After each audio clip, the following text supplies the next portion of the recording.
What's going on, guys? Got a lure review for you this week. It's going to be on the Rebel Pop R. The Pop R is a topwater popper, as the name suggests. So Rebel's kind of, in my opinion, one of the authorities on topwater poppers. So I'm going to go ahead and do a review on them for you. Okay, guys. So like I said, the Rebel Pop R.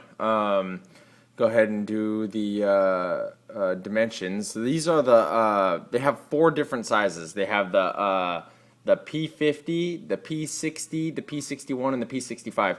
The P60 and the P61 are the Pop R and Pop R Plus, respectively, and they're both actually the same size. They both are 2.5 inches in size or in length, and they weigh in at a 1/4 ounce, and they have number 6 size treble hooks on them.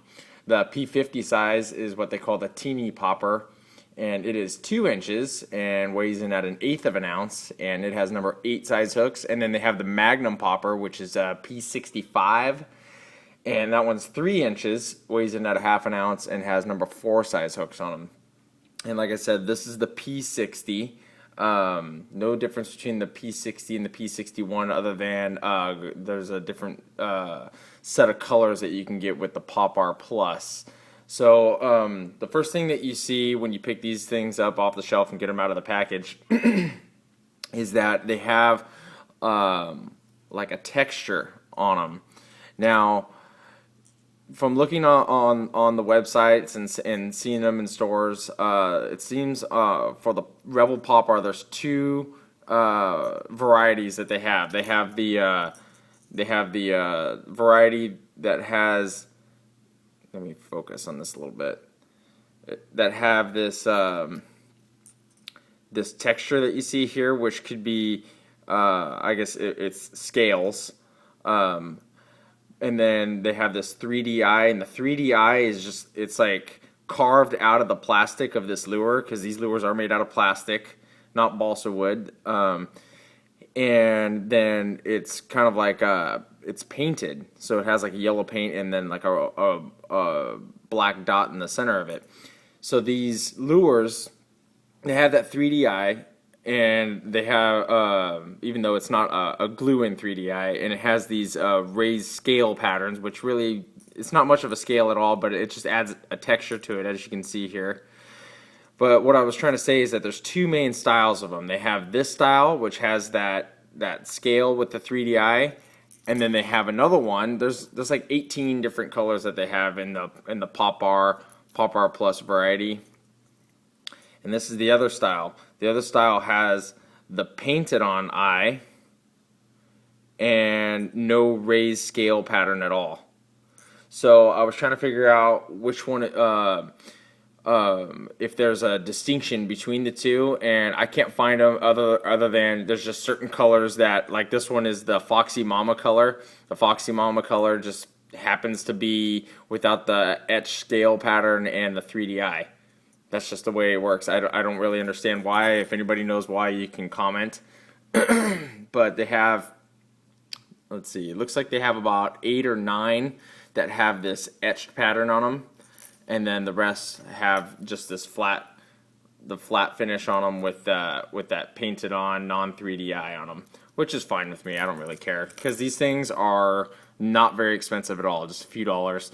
And they work great. Like I was saying earlier on, that these poppers, if I'm not mistaken, are like the originals. They're the ones that all the other ones that come out are pretty much based off of these ones. And if you look on like all of the poppers that are available on the different websites on the internet, they are mainly this style. If you look at like the Japanese poppers that are out there, or even like the new Rapala poppers that just came out, not the old balsa ones, but the new ones, the new X-Rap pops that just came out. They're all like based off of this general style with this wide open cup mouth and this more streamlined design, and short. So they're doing something right with these. So if you wanted to save money, obviously you just go with the Pop Rs. So the Pop Rs are made by, they come from the company Pradco. Pradco has like the Headin and the Pop Rs and Smithwicks and Excaliburs. So something about these poppers, they have a ball bearing towards the back, so these sit in the water like this, so raked up, and there's also another ball bearing inside of it, as you can hear, that is for just rattling fish attractant.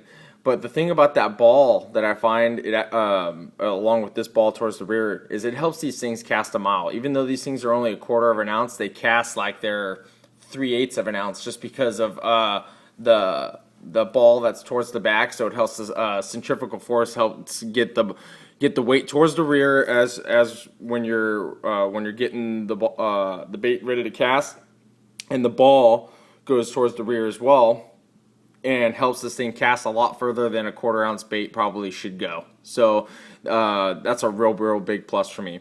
The only thing that isn't my favorite about these, but it's not a big deal, is because it's only a $5 bait, is that it doesn't come with very good hooks. You can see that I replaced the hooks on these. These are the hooks that they come with, are these chrome ones. And they bend out fairly easily. I've caught a few big fish on them, and I've had them bend out on me pretty easily. Because they're not premium hooks by any stretch of the imagination. The rear trailer hook comes with some bucktail and some flashaboo on it.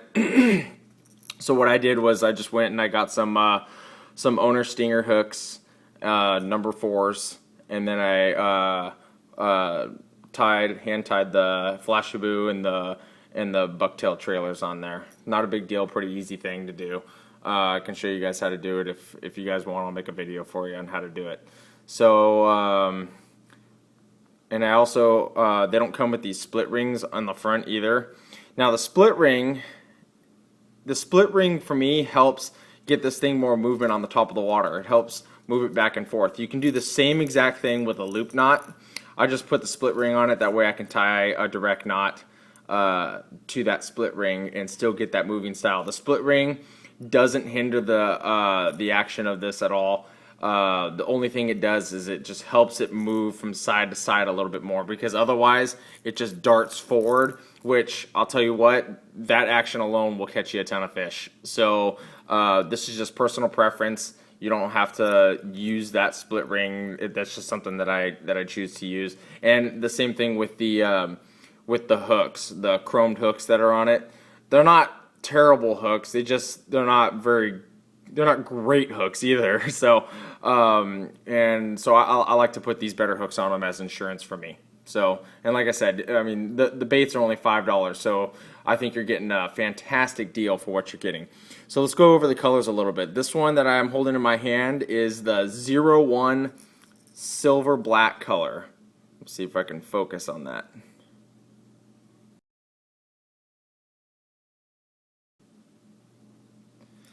And then the next color is number 48, Tennessee Shad. Let me see if I can focus on that.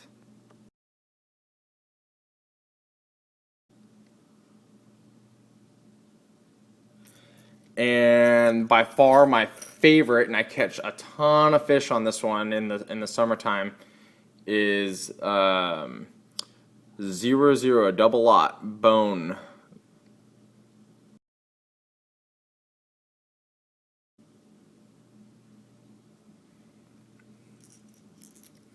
And then the one that I was telling you about that doesn't have the 3D eyes or the raised scales is number 77, Foxy Momma. They have, not to be confused with the number 75, Foxy Shad. Foxy Momma has the more chromed shad finish on it.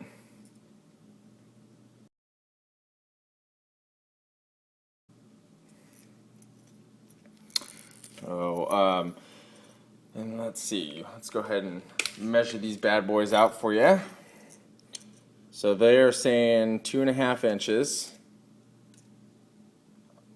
Now it's 2.5 inches with that ring on the back. It's more like 2 3/8, just over 2 1/4 on the main body of it. So there they are, you guys. Like I said, take a look on the internet. Go to some of your online catalogs and check out the poppers. the popper selections that you'll see on the internet, and you'll see one main style of popper, and that popper looks like this. They all generally pretty much look the same. Some of them have better components. Some of them have feather trailer hooks, bucktail trailer hooks, better hooks, some split rings or not. The split ring thing on the front is just a preference. But they'll have 3D eyes on them. They're a better paint job. So, but to be honest with you, topwater lures are topwater lures, man. They're a reaction style bait, so they're going to be more based off of what you do with them and less off of what they look like. And that's just my opinion, but I've been fairly successful with the Rebel Pop R. So if you get a chance, get out there, try them out, and thanks for watching. Stay tuned next week. I'll have another video for you. Thanks.